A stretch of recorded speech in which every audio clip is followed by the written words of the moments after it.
welcome back to all you guys, gals, and non-binary pals. I'm Joanna, and with me today is Eleanor. Hi, all. Today's episode is super intriguing. Dick Rogers and the Kitty Cat Caper was written at the height of the Cold War. This subversive episode not only took a jab at McCarthyism, it's also a bit of a send-up of the Hays Code, which dominated Hollywood and most of American media at the time. Whoa, Encyclopedia Brown. We gotta take a step back here for those who may not have taken American history for media files. Right. Okay, so it's November 7th, 1917, and Lenin and the Bolsheviks seize power from the Tsars and... Joanna, we need the Cliff Notes version, okay? Okay. Okay, so in the early 1950s, the American government was super worried that its citizens were secretly trying to turn America into a communist country. These commies could be lurking anywhere, masquerading as teachers in public schools, pretending to be journalists, or worse, acting in movies, theater, or radio. Senator Joe McCarthy of Wisconsin got super into this idea and basically made everyone afraid that commies were taking over. And if you said anything to the contrary, you were a commie. Yikes. Well, you know what communist optimists say. No. What? It can't get any worse. Why do communists only drink herbal tea? Because proper tea is theft. Oh my God, a communist pun? Hey, did you hear the one about Putin, Zelensky, and Biden in a hot air balloon? Joanna, stop! We do not want to get the podcast's social media accounts hacked by the Russians. Oh, come on, Eleanor. Don't be paranoid. It's fine. Nobody's hacking anything. Speaking of, it was great to see how many more followers we have this month. Those are Russian bots, Joanna. Let's move on to the second subversive element of today's show, the Hays Code. Another attempt to control media that had long-lasting implications to this day. Okay, so the Hays Code was a set of self-imposed, rigid moral standards that basically took all the fun out of media. Profanity, nudity, sex, drugs, rock and roll, all banned. Or, when shown, had to be shown in a negative light. Basically, it was like a guide for keeping straight white men at the forefront of media for decades to come. Wow, tell us how you really feel, Eleanor. Yeah, I'm kind of passionate about this, and I hope our listeners will notice some common tropes that are still around to this day. You're right. Okay, without further ado, here is Dick Rogers and the Kitty Cat Caper.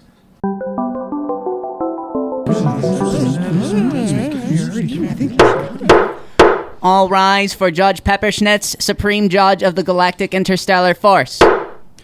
Dick Rogers, you have been brought before this court and have been accused of the following: being a subversive element, lacking in GIF loyalty, demonstrating for equal rights of all aliens, suggesting that galactic health care should be available to everyone regardless of their ability to pay, and lastly and most egregiously, promoting ideas of common ownership of the means of production and the absence of social classes, money, and the GIF. The main tenets of Space Communism. Space Communism?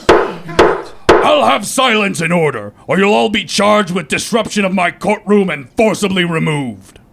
So, Rogers, do you plead guilty? Wait, what? No.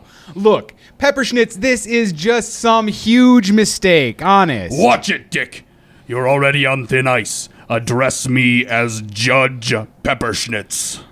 Look, Judge Pepperschnitz, I swear I can explain everything. Just hear me out. Don't worry, Dick. The judge will give you your say right after we welcome our listeners to today's episode of The Adventures of Dick Rogers, Space Detective. This week, the allegations are serious and Dick's freedom is on the line. Could our hero actually be a communist? There's only one way to find out.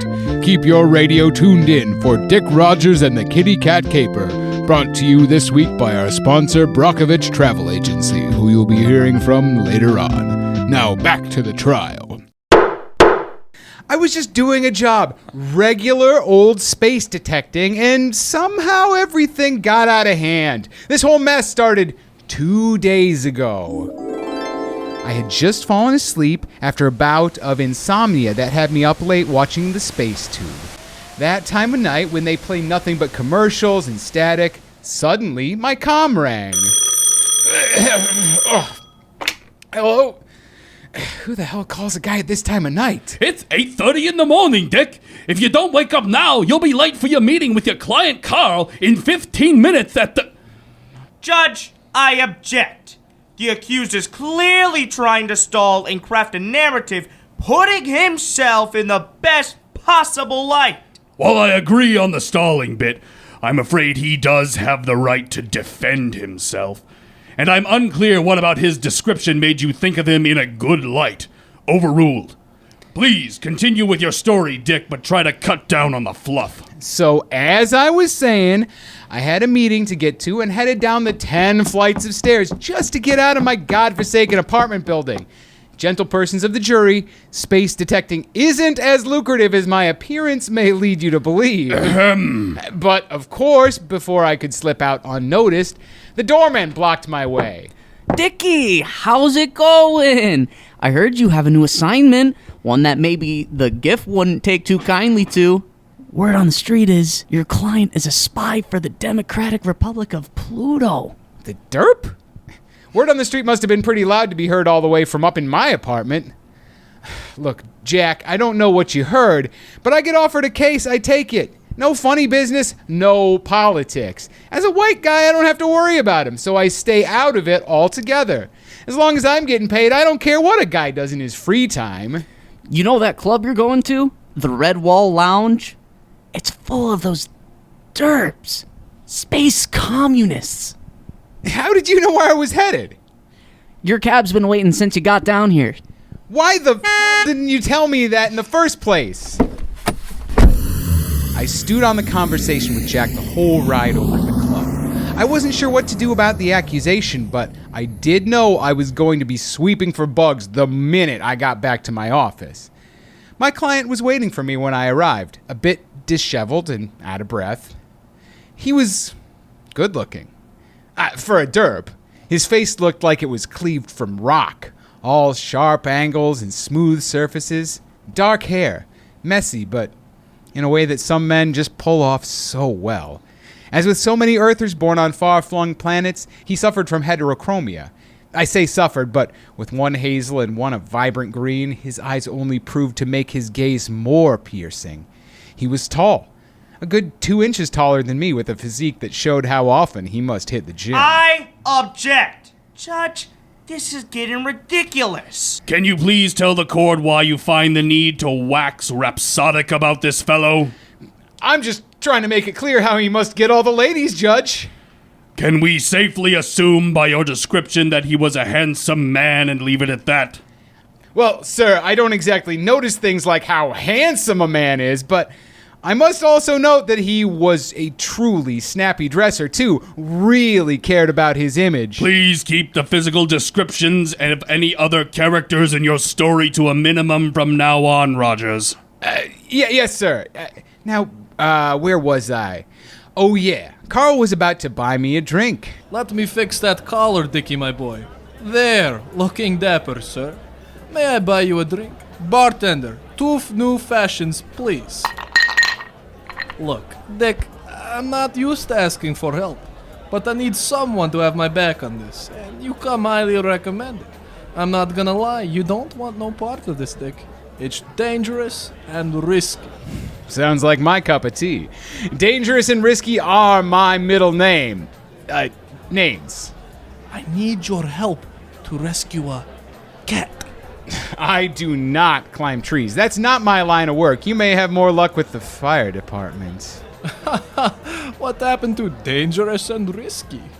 Actually, I've been thinking of changing my name. Something along the lines of suave and smart would fit nicely. Ooh, okay. Well, you're in luck because you're exactly the type of man I need. Suave and smart. There's no tree, but it will be complicated. If you don't think you can handle it, that's no shame on you. We all have our limits. Of course I can handle it. I want my customers fully satisfied. No job too small or too big. For a fee, of course. Of course. Your heroics will be rewarded once the cat is safe and sound. So no tree. Good. Wouldn't want to rumple my clothes, but why do you need my help with the cat? Who else would I ask? I need the best detective this side of the Andromeda Galaxy. The cat's gone missing. And you miss your companion. I get it. I certainly do miss it. So, fill me in on your process. Divulge the methods of the great space detective. Yeah, so I guess my usual process is step 1, get case. Step 2, solve case. And step 3, use profits to buy booze. Oh, so what happens if you get an extra hard case? My advice is just to start and then keep going until you finish the case. Wise words indeed, Dick. Well, then I think we should follow your own advice and start, shall we? Yes, of course. Righto. Where was the last place you saw the cat? It isn't a pair of keys, Dick. No, of course not. But the last known location of any missing person or feline can provide valuable clues. Well then, why don't we head back to my place? Well, oh yes, of course. Your house was the last time you saw the pussy? Very rarely are there any pussies in my house. But yes, that was the last place I saw the cat. Judge, for some inexplicable reason, we have not yet gotten to the point of this incredibly detailed story. I hear you. And my stomach does too. 15-minute recess so the court can get a bite to eat. Then you'll need to cut the gas and get to the point, Rogers. Tonight's sponsor is Brockovich Travel Agency.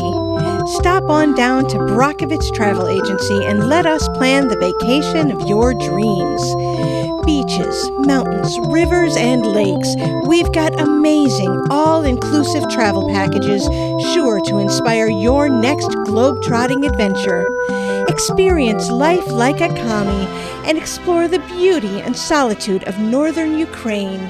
Located only 80 miles from the metropolis of Kiev, Chernobyl offers a vibrant energy that even the KGB can't keep a secret anymore.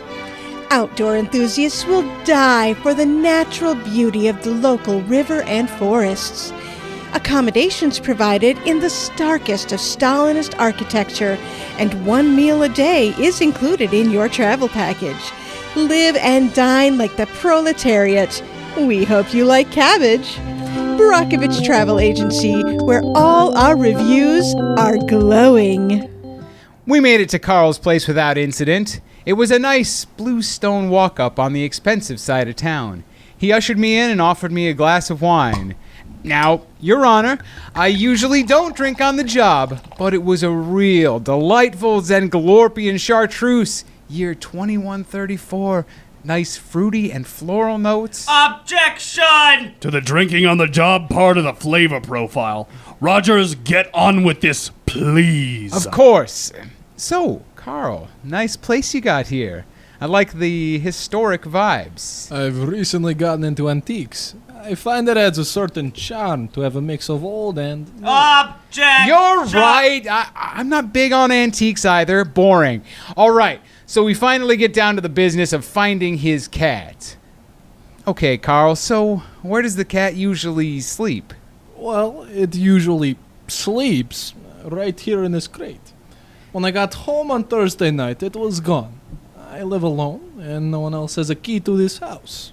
I got down and looked in the crate, looking for clues. Sure enough, the opening of the crate was ragged, and a small piece of fabric was dangling from one of the sharp metal edges. Gentle jurors, this piece of fabric is what we in the business call a clue. Carl, look, a clue! This fabric here. Did you tear your clothes on the cage? Heavens no! Feel this blend. Rough, poorly crafted, and full of synthetic fibers. This was clearly manufactured in a rapid fashion warehouse using untrained and underpaid workers. Purgatory's outhouse! Have you no sense of decency, sir?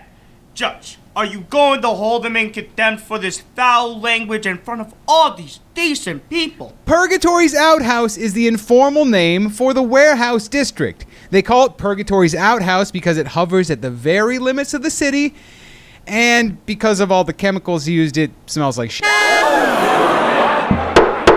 Rogers, I'm scheduled for a round of space golf in an hour and a half.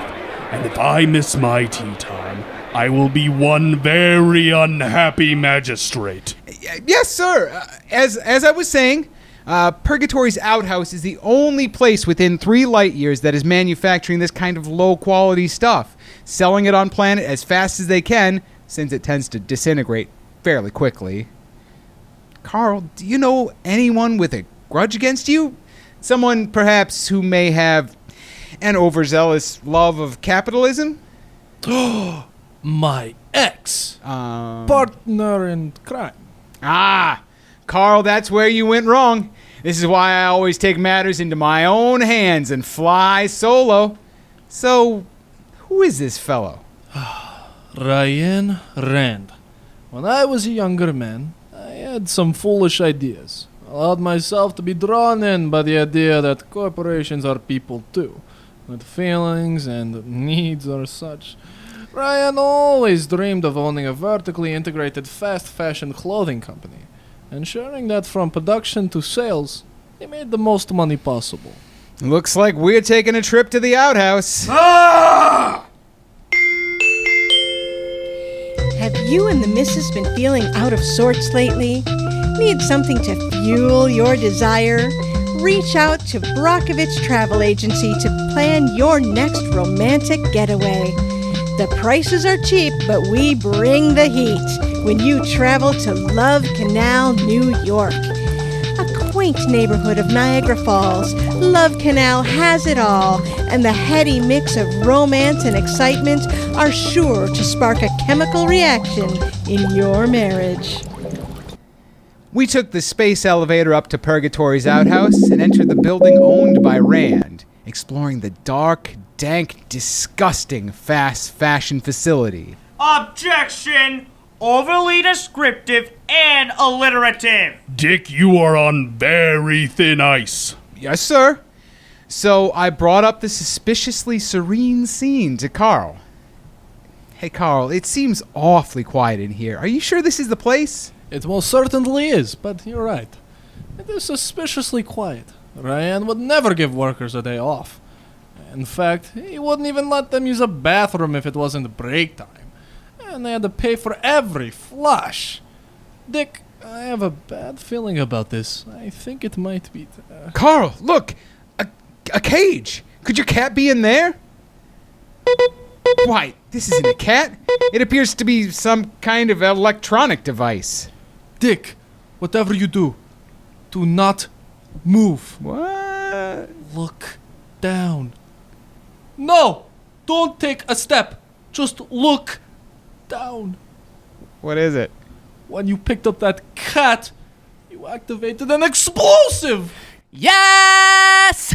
And as soon as you move, kaboom! Ryan, why you son of a... Carl! Don't bring my mother into this. You loved her. Now, what we have here is a deliciously interesting series of events. I had thought you would come alone to find your cat, but it seems you brought poor, unsuspecting Dick Rogers into our tiff. Carl, what is going on? This is not a cat. Oh, Dickie, you naive rube. It is a cat, a conductive, autonomous acoustic transmitter. Basically, it's a derp-designed cat cyborg that picks up audio signals and transmits it to a receiver. Carl, does this mean you are a communist? Dick, I thought you knew that the whole time. No, I mean, I'd never assume. And now, Dick, you foolishly tripped the timer on the bomb I've placed in this building. I have moved all my operations off-planet to one of the orbiting exostations. Hovering outside this planet's atmosphere, I'll be able to avoid both on-planet and galactic annoyances, such as health codes and worker rights. And I can evade interplanetary taxes with ease. Once this bomb goes off, I'll be getting rid of you and Carl, with the added benefit of raking in the cash on the hefty insurance claim that comes along with the destruction by terrorism clause in my plan. With one last look my way, Carl grabbed Ryan, stepped onto the platform, and simultaneously shoved me away. Dick! Run! I didn't think. I just ran. I had mere seconds before. Building a shaking explosion threw me off my feet, knocking the wind out of me. I managed to get my breath and made it back home to nurse my wounds before passing out. I woke up to the GIF pounding at my door to arrest me. Judge, I'd like to introduce a few new pieces of evidence. I used my one phone call to reach my friend at the insurance company to get a copy of the insurance payout form requested by Ryan Rand on his building, which, if you review the timestamp, was submitted approximately 10 minutes before the bomb actually went off, which I know because my watch stopped at the time of the explosion. Ryan failed to account for the time we would spend chatting and was so excited to get his money he sent the request before confronting us. Bring them up. Ah, yes. Good work, Dick. I am a detective after all. This still doesn't disprove that you are a space commie. Well, McNarthy, do you have any additional evidence to prove he is? He admitted to working with Carl. To solve a missing kitty case, not to recover missing commie tech. As his story outlines, he has no knowledge of Carl's communist leanings and was simply trying to find a missing animal. And the real communist is dead. No one could have survived that explosion. This case is all hearsay, and because of this, we're done. Case dismissed. Bailiff, have I missed my tea time? No, sir. You've just enough time to get to the club and have a drink before play. Ah, perfect.